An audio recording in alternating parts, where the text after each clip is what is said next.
নমস্কার বন্ধুরা, নতুন একটি ভিডিওতে তোমাদের সবাইকে স্বাগত জানাই। আশা করি তোমরা সকলে ভালো আছো। আজকের রান্না আলু দিয়ে লোটে মাছের তরকারি। তার জন্য আলু নিয়ে নিয়েছি, আদা রসুন বাটা নিয়েছি, পেঁয়াজ নিয়েছি, লোটে মাছ নিয়ে নিয়েছি। লোটে মাছগুলোকে লবণ, হলুদ গুঁড়ো, লঙ্কা গুঁড়ো এবং সর্ষের তেল ও পেঁয়াজ ও আদা বাটা দিয়ে মাখিয়ে রেখে দিয়েছি। তারপর কড়াইতে তেল দিয়ে দিয়েছি, দিয়ে ওতে গিয়ে পেঁয়াজ ও আলু দিয়ে দিয়েছি, দিয়ে কিছুক্ষণ একটুখানি ভেজে নিয়ে ওতে আবারও লবণ দিয়ে আবার আলু ও পেঁয়াজটাকে ভালোভাবে ভেজে নেব। আলু ও পেঁয়াজ ভালোভাবে ভাজা হয়ে এলে ওর মধ্যে আদা রসুন বাটা দিয়ে দেব, দিয়ে আদা রসুনটাকে ভালো করে কষে নেব। আদা রসুনে যাতে কাঁচা গন্ধ না থাকে তার জন্য আদা রসুনটাকে ভালোভাবে কষে নিতে হবে। আদা রসুন ভালোভাবে কষানো হয়ে গেলে ওর মধ্যে হলুদ গুঁড়ো ও লঙ্কা গুঁড়ো দিয়ে দেবো।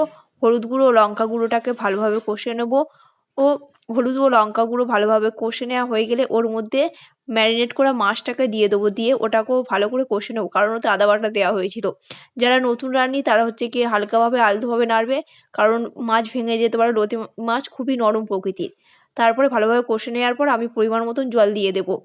জল দেওয়া হয়ে গেলে, ঝোলটা ফুটে গেলে, ভালোভাবে আলু সিদ্ধ হয়ে গেলে মাছগুলোকে হালকাভাবে নাড়তে হবে, না হলে ভেঙে যাবে।